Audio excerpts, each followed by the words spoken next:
Hello बच्चों, मैं नीरज सिंह, लक्ष्य कोचिंग सेंटर फाइनर। आज के इस लेक्चर में मैं प्रकाश के अपवर्तन से संबंधित कुछ आंकिक प्रश्न लेकर आया हूं जो आपके एनसीईआरटी बुक के। तो एनसीईआरटी का पहला क्वेश्चन देखते हैं जो अपवर्तन से रिलेटेड है, प्रकाश के अपवर्तन से रिलेटेड है। तो क्वेश्चन हमारा है कि कोई टैंक 12.5 सेंटीमीटर ऊंचाई तक जल से भरा है। किसी सूक्ष्मदर्शी द्वारा बीकर की तली पर पड़ी किसी सुई की आभासी गहराई 9.4 सेंटीमीटर मापी जाती है। जल का अपवर्तनांक क्या है?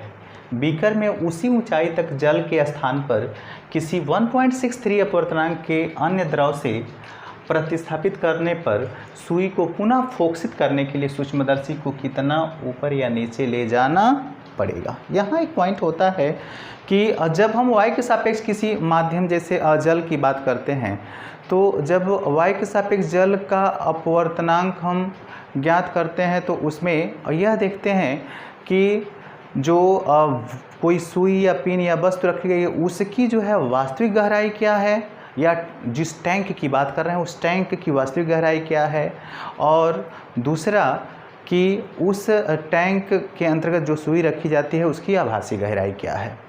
तो यहाँ एक फार्मूला आपको याद रखने वाली चीज़ है कि अगर जल या लिक्विड की बात करें तो जल का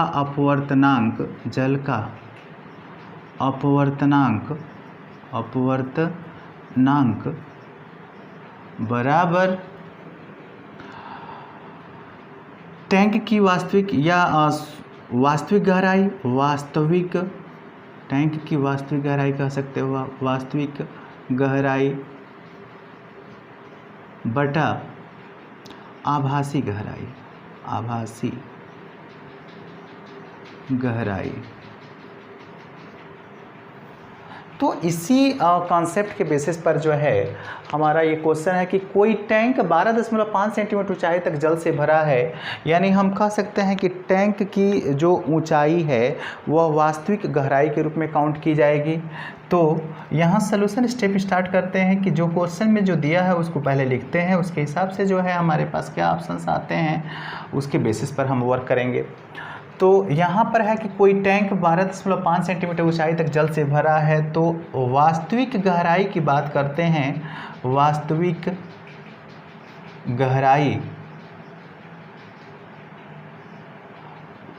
जो गहराई होगी वह टैंक की ऊंचाई हो जाएगी, टैंक की ऊंचाई।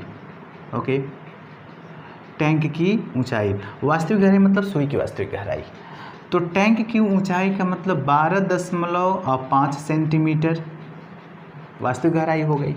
आभासी, सुई की आभासी गहराई दी गई है, तो आभासी गहराई बराबर कितना दिया हुआ 9.4 सेंटीमीटर। और ये सुई किस में रखी गई है? पानी से भरे एक टैंक में रखी गई है। तो ये कह रहा है कि एक टैंक है जिसमें पानी भरा हुआ है, और पानी भरा हुआ है तो इसकी टोटल जो गहराई जो है यहाँ पर 12.5 सेंटीमीटर है। ओके, और यहाँ पर एक सुई रखी गई है, और ये सुई की जो गहराई जो प्रतीत हो रही है ऊपर से सूक्ष्मदर्शी के द्वारा देखने पर, जब सूक्ष्मदर्शी से देखा जाता है तो इसकी जो गहराई रियलाइज हो रही है, आभास हो रही है, वो 9.4 सेंटीमीटर है।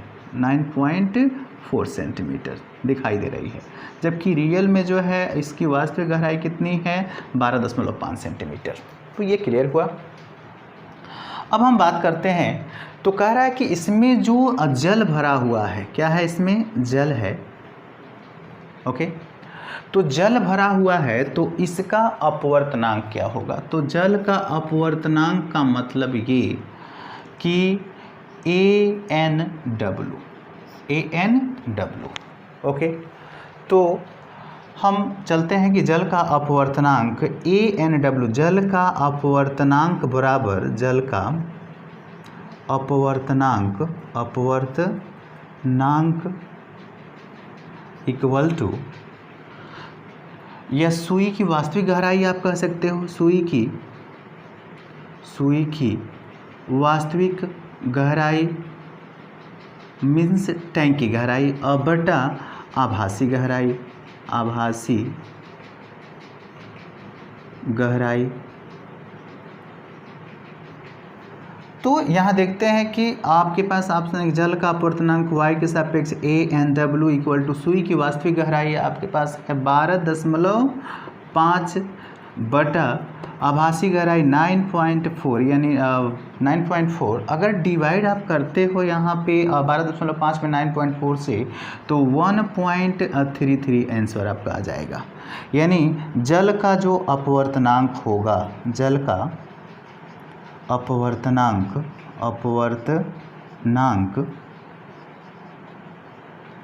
कितना होगा 1.33 होता भी है। जल का अपवर्तनांक जो है 1.33 होता है। अब इसमें हाफ क्वेश्चन कह रहा है कि इस जल के जगह पर अगर एक ऐसा हम द्रव लें जिसका अपवर्तनांक 1.63 है तो उस सिचुएशन में वास्तविक गहराई तो वही रहेगी टैंक की 12.5 रहेगा। अब इस जल को जो है एक द्रव से रिप्लेस किया जाता है जिसका अपवर्तनांक जो है 1.63 है, रिफ्रैक्टिव इंडेक्स इसको बोलते हैं।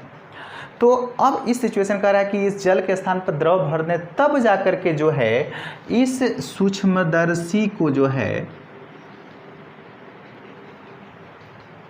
सूक्ष्मदर्शी के थ्रू जब देखेंगे तो इसमें जो है इसमें कितने का डिस्प्लेसमेंट होगा। तो डिस्प्लेसमेंट का मतलब ये कि जल में सुई की आभासी गहराई माइनस द्रव में जो हम द्रव यूज कर रहे हैं उसमें जो है सुई की आभासी गहराई का जो अंतर होगा वही जो है सूक्ष्मदर्शी को उतना डिस्टेंस जो है नीचे और ऊपर जो है करना पड़ेगा। क्वेश्चन का सेकंड पार्ट है कि उसी बीकर में उसी ऊंचाई तक जल के स्थान पर 1.63 अपवर्तनांक का अन्य द्रव से प्रतिस्थापित करने पर सुई को पुनः फोकसित करने के लिए सूक्ष्मदर्शी को कितना ऊपर नीचे ले जाना होगा। तो यहाँ हमने क्या किया है कि जो पहला बीकर का कॉन्सेप्ट था उसमें जल भरा हुआ था, यहाँ पर द्रव को इंडिकेट कर रहे हैं जिसका अपवर्तनांक जो है ANL इक्वल टू 1.63 है। तो पुनः हम अगर सूत्र लगाएं तो द्रव का अपवर्तनांक बराबर द्रव का अपवर्तनांक बराबर वास्तविक गहराई यानी सुई की वास्तविक गहराई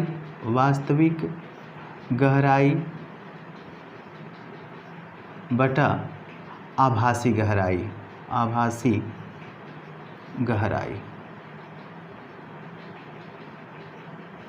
ओके, तो यहाँ देख रहे हैं पुनः हम जो है इसको सब्स्टिट्यूट करें तो 1.63 जो है जल का अपवर्तनांक है, वास्तविक गहराई आपकी वही है 12.5, उसमें चेंजेज होंगे नहीं, केवल जो है लिक्विड जो है यहाँ पे चेंज किया गया है। और यहाँ जो है आभासी गहराई हमने ले लिया है H' किस में, द्रव में, जिसका अपवर्तनांक 1.63 है। अगर इसकी बात करें तो H' इक्वल टू 12.5 बाई 1.63। अगर हम डिवाइड करें इसको तो ये हो जाएगा 125 अपान 16.3। इसको आप डिवाइड कर सकते हो 16.3 से।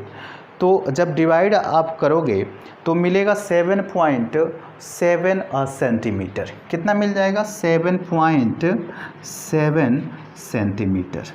यानी अगर मैं पूछूं कि सुई की जल में आभासी गहराई कितनी थी, आपको पता है 9.4 था। अगर उसी की बात मैं कहूं कि द्रव में सुई की आभासी गहराई कितनी थी तो आप कहोगे कि 7.7 है। तो अब आपके पास ऑप्शन है कि जो सूक्ष्मदर्शी यहाँ पर लगी है जिसके थ्रू हम ऑब्जर्व कर रहे हैं,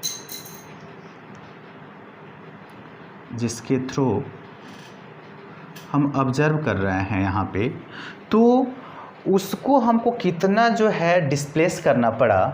तो इसमें लास्ट कह रहा है कि प्रतिस्थापित करने पर सुई को पुनः फोकसित करने के लिए सूक्ष्मदर्शी को कितना ऊपर नीचे खिसकाना पड़ेगा। तो सूक्ष्मदर्शी का विस्थापन कितना हो जाएगा, सूक्ष्मदर्शी सूक्ष्मदर्शी का विस्थापन बराबर जल में सुई की आभासी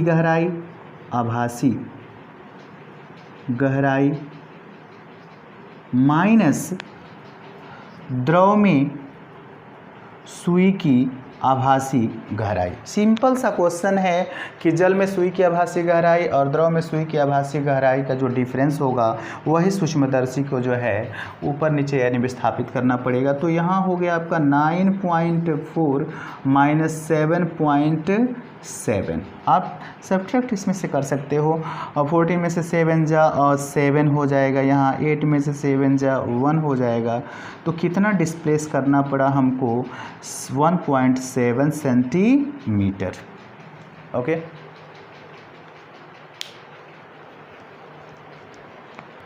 तो दूसरा क्वेश्चन है 9.4। चित्र में दिया हुआ है 9.34 के अकॉर्डिंग।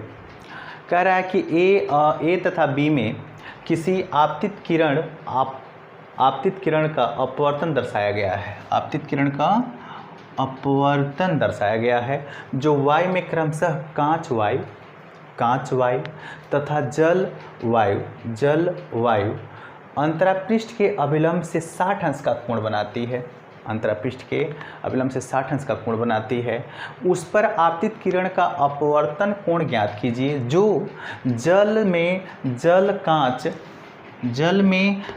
कांच अंतरापृष्ठ के अभिलंब से 45 डिग्री का कोण बनाती है। तो ज्ञात हमको क्या करना है कि आर का वैल्यू ज्ञात करना है। किसका वैल्यू ज्ञात करना है हमको? आर का वैल्यू ज्ञात करना है। यहाँ पे कुछ जो है वैल्यू जो है हमको याद रखने होंगे, जिसमें sin 60 का वैल्यू है 0.8660, sin 35 का वैल्यू है 0.5736, sin 41 का वैल्यू 0.6561, sin 45 का वैल्यू है 0.7071 एंड sin 38 का वैल्यू है 0.6181।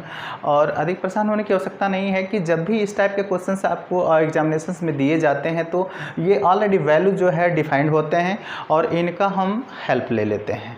तो आपके पास पहले फिगर के अकॉर्डिंग आप देखो तो y के सापेक्ष अगर मैं कांच का अपवर्तनांक कहूँ तो यहाँ पहले फिगर से चित्र ए से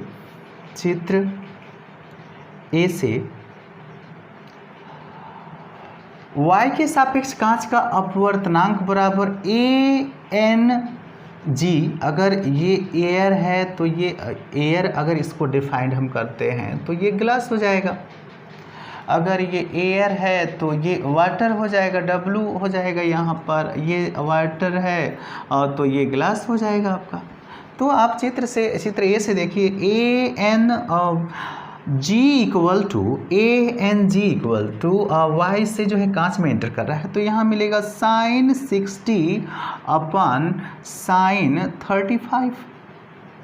इजी है। अपवर्तनांक के नियम से ANG इक्वल टू हो गया sin 60 by sin 35 equal to sin 60 का वैल्यू आपके पास है 0.8660 और बाई में हो गया sin 35 का वैल्यू 0.5736।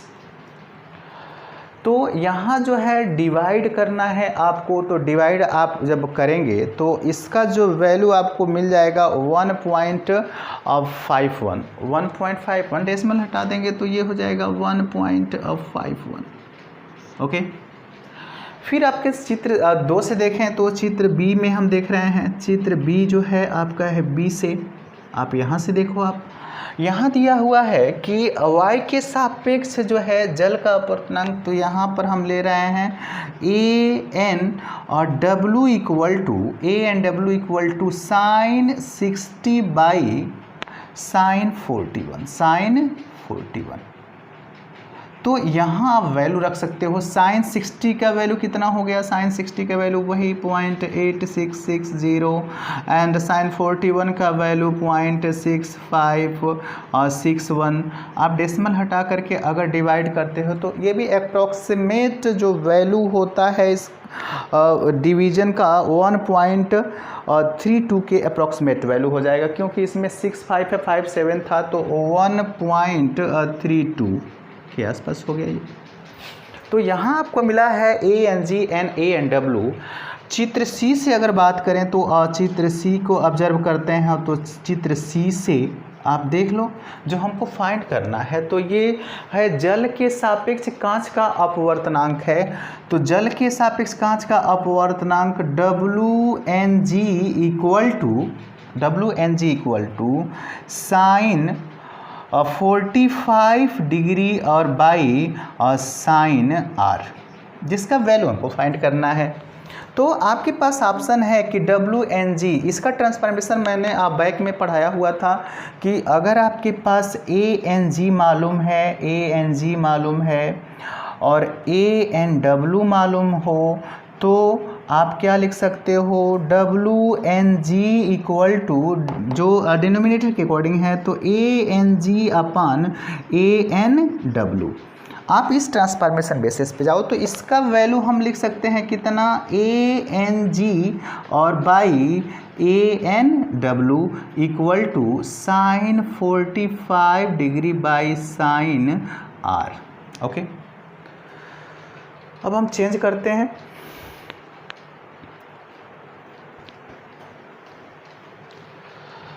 तो क्वेश्चन के अकॉर्डिंग तो क्वेश्चन आपको समझ में आ गया होगा। तो इसका जो है नेक्स्ट स्टेप हम यूज़ करते हैं इसमें 9.4 का, जो थोड़ा सा जो है साइड करते हैं इस फिगर को। फिगर की अब आवश्यकता है नहीं, अब जो हमको फाइंड करना था वो मिल गया। तो हमको फाइंड करना है साइन आर का वैल्यू फाइंड करना है। तो यहाँ से जब ट्रांसफॉर्मेशन बहुत इम्प्लाइज हम करते हैं तो ये आ गया आपका साइन आर इक्वल टू मिलेगा साइन 45 बाई ये हो जाएगा ANG और by ANW। Okay, value change कर रखते हैं। साइन आर इक्वल टू, इसका वैल्यू आपके पास साइन 45 डिग्री का वैल्यू है 0.7071 इंटू यहाँ हो जाएगा ANW अपान ANG। वैल्यू पुट कर देते हैं इसको 0.7071 इंटू ANW का वैल्यू आया हुआ है, ANW का वैल्यू आया हुआ 1.32 और बाई ANG का वैल्यू आया हुआ है 1.51 और सिंप्लीफाई करेंगे तो आपके पास लास्ट ऑप्शन यहाँ बच रहा है, ये मिलेगा आपको 0.6181। ओके, तो ये मिला आपको साइन आर इक्वल टू 0.6181। इसको अगर साइन के फॉर्म में हम लिखें तो यहाँ लिख सकते हैं कि साइन आर इक्वल टू 0.6181 का वैल्यू हो गया साइन 38 डिग्री और आर इक्वल टू 38 डिग्री। ये हमारा जो है यही आंसर है। ओके,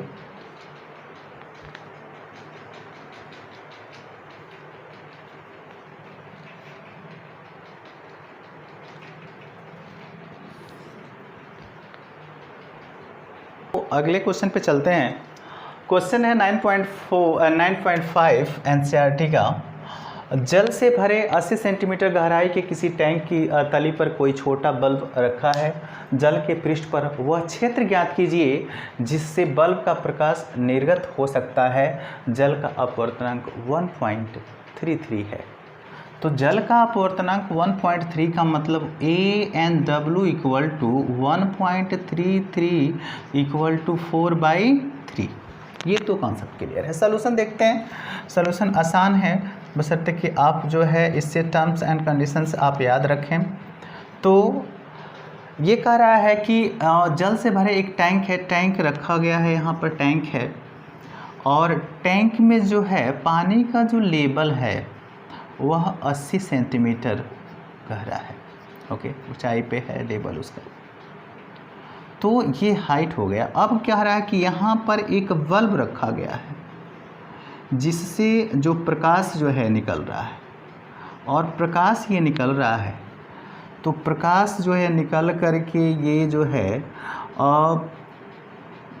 बाहर की ओर निर्गत हो रहा है। तो कह रहा है कि जो प्रकाश ये निकल रहा है तो वो कितना एरिया जो है लाइटेड करेगा, ये कितना एरिया जो है यह इसकी लाइटिंग करेगा।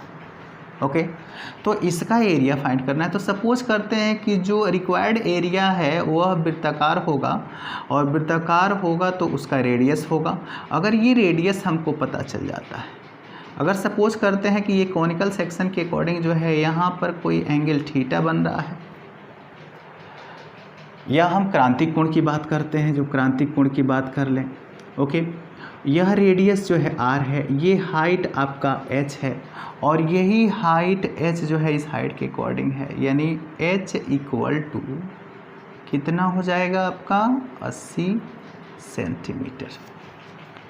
अगर इसकी हाइट की बात करें तो टैंक की हाइट की बात करें तो ये टैंक है हमारा है,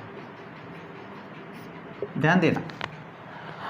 तो यहाँ हमारे पास एक ऑप्शन है कि फिगर के अनुसार अगर हम चलें तो यहाँ कहा जाए कि जल का क्रांतिक कोण की बात हम करते हैं, जल के लिए क्रांतिक कोण का मान कितना होगा। तो हम यहाँ ऑब्जर्व करें तो जल का अपवर्तनांक मालूम है हमको, जल का अपवर्तनांक है ANW इक्वल टू 4/3। ओके, तो 4/3 है ANW। तो क्रांतिक कोण की बात हम करें, क्रांतिक कोण से, क्रांतिक कोण की परिभाषा से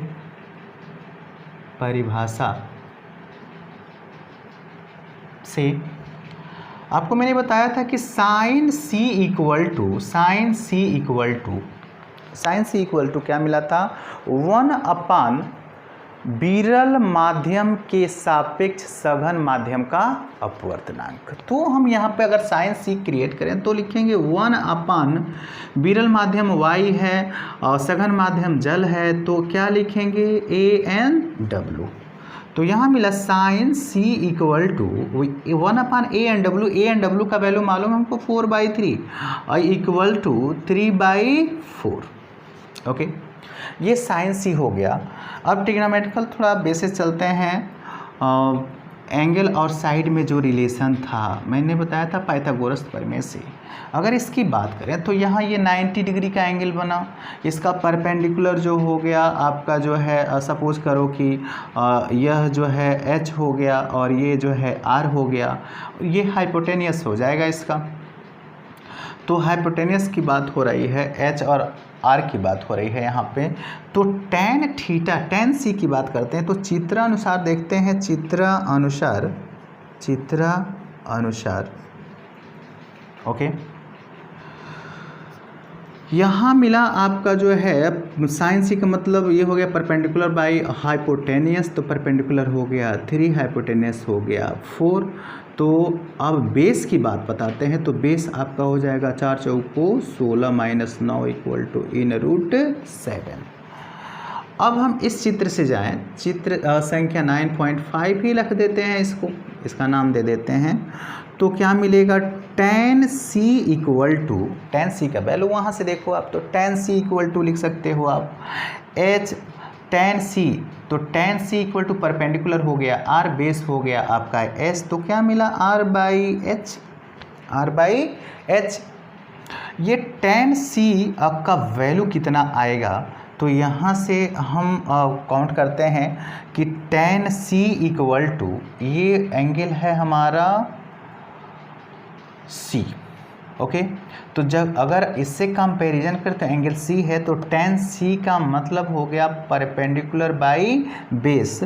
तो tan c का जो वैल्यू है यहाँ से मिला हमको, इसके अकॉर्डिंग कितना मिला, परपेंडिकुलर आपका आ गया 3 और बेस हो गया √7, और ये किसके बराबर हो गया, r/h के बराबर हो गया।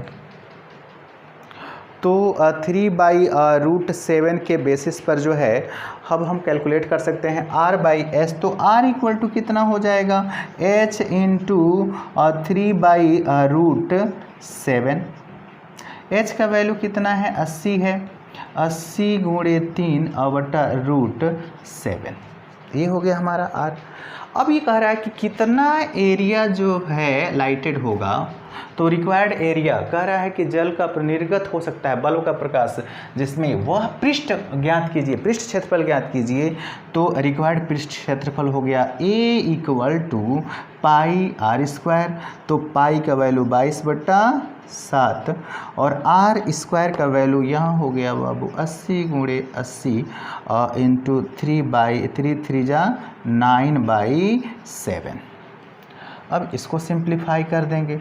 यूनिट जो यहाँ पर हम यूज करेंगे सेंटीमीटर के फॉर्म में है, तो ये cm² हो जाएगा। तो कैलकुलेशन हमारा जो आएगा इस 0.6 सेंटीमीटर स्क्वायर ये होगा, तो ये हो जाएगा मीटर स्क्वायर। तो ये कैलकुलेशन आपका रहा।